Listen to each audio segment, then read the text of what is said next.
बिस्मिल्लाहिर्रहमानिर्रहीम। जी स्टूडेंट्स, तो last lecture में जैसा कि आपने देखा है प्रीवियस वीडियो के अंदर हमने ये डिस्कस किया था कि उसकी जो मैस स्पेक्ट्रोमीटर है उसकी डायग्राम के बारे में हमने देखा था। तो आज हम उसके पार्ट को वन बाय वन डिस्कस करेंगे। तो सबसे पहला जो पार्ट हमारे पास आ जाता है वो है हमारे पास सैम्पल इनलेट। क्या पार्ट आ जाता है? Sample inlet. तो सैम्पल इनलेट के अंदर क्या चीज़ आती है, यानी कि ये ऐसा पोर्शन है जहाँ से हम जो है वो अपना जो कह लो आपका वो सब्सटेंस है यानी कि सैंपल है उसको हम क्या करते हैं, इंट्रोड्यूस करवाते हैं। ये फर्स्ट पार्ट है।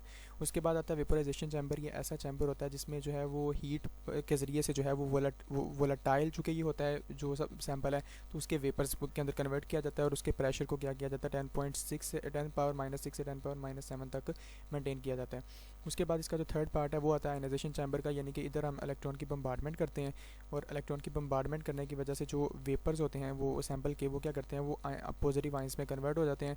वो पॉजिटिव आइंस जो हैं वो उनकी मास टू चार्ज रेशियो या चार्ज उनके ऊपर डिफरेंट होता है और उनके देखें ना आइसोटोप है चूँकि, तो उनके ऊपर चार्ज भी डिफरेंट टाइप का हो सकता है और उनका मास भी डेफिनेटली डिफरेंट होगा। तो ये इस तरह अपने आप को जो है वो आयनाइजेशन के ज़रिए से सेपरेट कर लेते हैं। उसके बाद जो है ये आइंस जो हैं डिफ्लेक्ट होते हैं। डिफ्लेक्शन के बारे में हम डिस्कस करने लगे हैं। डिफ्लेक्शन क्या चीज़ है जी? डिफ्लेक्शन में ये है कि जो आयंस हैं वो डिफ्लेक्ट करते हैं मैग्नेटिक फील्ड की वजह से, क्योंकि उनके मैसेज जो हैं वो डिफरेंट होते हैं। लेकिन जितना लाइटर होगा मैस यानी कि हल्का होगा उतनी उसकी ज़्यादा डिफ्लेक्शन जो है वो ज़्यादा होगी। जितना पॉजिटिव कैरेक्टर ज़्यादा होगा उतनी उसकी डिफ्लेक्शन जो है वो क्या होगी, ज़्यादा होगी। यानी कि ये मैंने पीछे भी आपको बताया था डायग्राम में भी कि ये मैस टू चार्ज वैल्यू के ऊपर डिपेंड करता है। जितनी मैस टू चार्ज वैल्यू ज़्यादा होगी उतनी डिफ्लेक्शन कम होगी। समझ आ गई बात की? यानी कि मैथ ज़्यादा डिफ्लेक्शन कम। यहाँ पे इसका एक मैथमेटिकल एक्सप्रेशन है, mass to charge is equal to h²r²/2v। तो यहाँ पे जो m है ये मैस ऑफ आइन है और e जो है वो चार्ज ऑफ आइन है। उसके बाद h जो है वो मैग्नेटिक फील्ड स्ट्रेंथ है, यानी जितनी स्ट्रेंथ ज़्यादा होगी उतनी डिफ्लेक्शन ज़्यादा होगी, जितनी स्ट्रेंथ कम होगी उतनी डिफ्लेक्शन कम होगी। r जो है वो रेडियस है। उसके बाद v जो है ये एक्सेलरेटिंग पोटेंशियल है, यानी कि कितनी स्पीड अप कर रहा है वो आइंस को। और उसके बाद जो हम कह सकते हैं कि smaller the value smaller will be the R, यानी कि रेडियस भी क्या होगा उतना ही स्मॉल होगा। उसके बाद हम ये कह सकते हैं कि there for the ions having similar mass to charge value are separated in the beam of ions. उसके बाद हमारे पास आता है इलेक्ट्रोमीटर के बारे में। तो इलेक्ट्रोमीटर एक ऐसा हमारे पास इंस्ट्रूमेंट है जो आइंस को कलेक्ट करता है। In a mass spectrometer the separated beams of ion, यानी कि जो बीम ऑफ आइंस हमारे पास सेपरेट हुए हैं उनको वन बाय वन जो है वो सेपरेट किया जाता है। ईच बीम जो है यानी कि हर बीम जो हमें हासिल हुआ है उसकी डेफिनेट जो है मास टू चार्ज वैल्यू होगी और वो दूसरे से क्या होगी, डिफरेंट होगी। इसी तरीके से हम उनको जो है वो कलेक्ट कर पाएंगे इलेक्ट्रोमीटर के अंदर। डिटेक्टर होता है फिर एंड के ऊपर। डिटेक्टर का काम क्या होता है, मास स्पेक्ट्रोग्राफ ड्रा करवाता है, यानी कि ये बताता है हमें कि इस आइंस की जो है वो कितनी परसेंटेज प्रेजेंट है, यानी कि पीक्स यहाँ पे बनती हैं हमारे पास। तो वो नेक्स्ट हम देखेंगे कि किस तरह से पीक्स बनती हैं।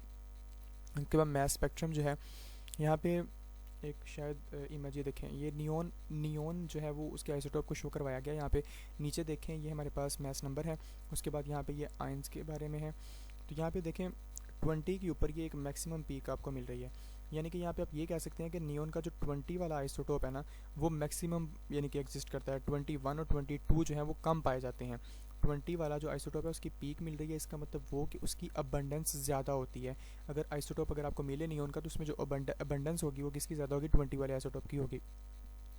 यही यहाँ पे उसने कहा कि एक एग्जांपल ले लेते थे नियोन की जिसमें उसके आइसोटोप 20 वाला, 21 वाला और 22 वाला है। तो जब उनकी अबंडेंस की बात करेंगे तो कहता है height off peak give the information about their relative abundance of the isotope. तो उनकी रिलेटिव अबंडेंस के बारे में हमें इस तरह से पता चल सकता है। फिर उसके बाद आता है हमारे पास इसकी आई थिंक एप्लीकेशंस के बारे में। तो एप्लीकेशन में हम देख सकते हैं कि इन्वायरमेंटल मॉनिटरिंग एंड एनालिसिस, यानी कि इन्वायरमेंट को पता लगाना। डेफिनेटली वहाँ पे डिफरेंट टाइप ऑफ जो है वो गैसेस हो सकती हैं, उनके आइसोटोप हम डिटेक्ट कर सकते हैं। ये हमारे पास इन्वायरमेंटल मॉनिटरिंग के अंदर आ जाता है। सोयल वाटर एयर पोल्यूटेंट वगैरह वगैरह की भी आप जो है वो एनालिसिस कर सकते हैं इसके ज़रिए से। जियो केमिस्ट्री यानी कि ऐसी केमिस्ट्री जो अर्थ से रिलेटेड होगी, यानी कि एज डिटर्मिनेशन है अर्थ की, यानी कि फोसिल्स वगैरह हैं वो, ये सब चीज़ें इसकी जो सोयल रॉक कंपोजिशन है इस सब को हम स्टडी कर सकते हैं मास स्पेक्ट्रोमीट्री के ज़रिए से। उसके बाद केमिकल और पेट्रोकेमिकल इंडस्ट्री है, ठीक है। उसके बाद आइडेंटिफाई कर सकते हैं स्ट्रक्चर को, किस चीज़ के स्ट्रक्चर को, बायोमालिक्यूल के, जैसे कार्बोहाइड्रेट, न्यूक्लिक एसिड। देखिए वहाँ पे भी डिफरेंट जो है वो इनको सेपरेट अगर आपने करना है तो वहाँ उसके अंदर भी स्पेक्ट्रोमेट्री को यूज़ कर सकते हैं। बायोपॉलीमर्स प्रोटीन और ओलिगोसैकेराइड में भी कर सकते हैं। मोलिकुलर मैस जो है वो डिटरमाइन कर सकते हैं, जैसा कि प्रोटीन और ओलिगोन्यूक्लियोटाइड वगैरह हैं। उसके बाद हम मॉनिटर कर सकते हैं। ये चाहते हैं कि जनरल सी हैं, ये आप सिंपल इसको रीडिंग कर सकते हैं। वैसे ये एप्लीकेशन कम आती हैं पेपर में, लेकिन चांस होता है फिर भी। लेकिन आप उसको जो बाकी रिमेनिंग पोर्शन उसको आप ज़्यादा अच्छे तरीके से करें और इसको भी कर लें, एक दफ़ा रीड कर लें सिंपल इसको। पेशेंट्स की जो ब्रीथिंग है उसमें भी इसको हम यानी कि गैस को मोनीटर कर सकते। देखें ना कौन सी गैस हमने देनी है। ये मुख्तलिफ एक फर्स्ट ईयर में अगर आप देखेंगे ना तो ये तकरीबन गैसेस वाले चैप्टर में एक पूरा एक टॉपिक है। वहाँ पे जब हम उसको डिस्कस करेंगे तो उसके अंदर मैं आपको बताऊंगा ये ब्रीथिंग पर्पस के अंदर डिफरेंट गैसेस किस तरह से जो है वो डिफरेंट तरीके से यूज़ हो सकती हैं। ड्रग अब्यूज़ को आइडेंटिफाई करने के लिए ड्रग को के अंदर जो मेटाबोलाइट्स हैं, जैसे ब्लड, यूरिन, सलाइवा के अंदर मुख्तलिफ कंपोनेंट्स को जो है वो डिटरमाइन करने के लिए यूज़ हो सकती है। एनालिसिस हो सकता है एरोसोल पार्टिकल का। उसके बाद पेस्टिसाइड्स जो हमारे फूड के अंदर हो सकते हैं उनके बारे में, उनके फूड को जो डैमेज करते हैं उनके बारे में भी हम इसके ज़रिए से स्टडी कर सकते हैं। तो ये था हमारे पास मैस स्पेक्ट्रोमीटर के बारे में जो आज हमारा कंप्लीट हो चुका है। तो इसके रिगार्डिंग कोई भी क्वेश्चन आपके माइंड में हो तो आप इसको ईज़िली पूछ सकते हैं। और अगर आपको ये वीडियो पसंद आई हो तो चैनल को सब्सक्राइब करें और बेल आइकन को प्रेस कर लें, ताकि जो जितनी भी आने वाली वीडियोज़ हैं वो आप तक अपडेट विदाउट एनी रिस्ट्रिक्शन आप तक पहुंच सकें। और किसी भी टॉपिक के रिलेटेड आपके माइंड में कोई क्वेश्चन हो या कोई टॉपिक अगर आप चाहते हैं कि वो उसके ऊपर वीडियो बनाई जाए तो आप इजीली कमेंट सेक्शन में बता सकते हैं। तो नेक्स्ट वीडियो तक के लिए अल्लाह हाफिज़।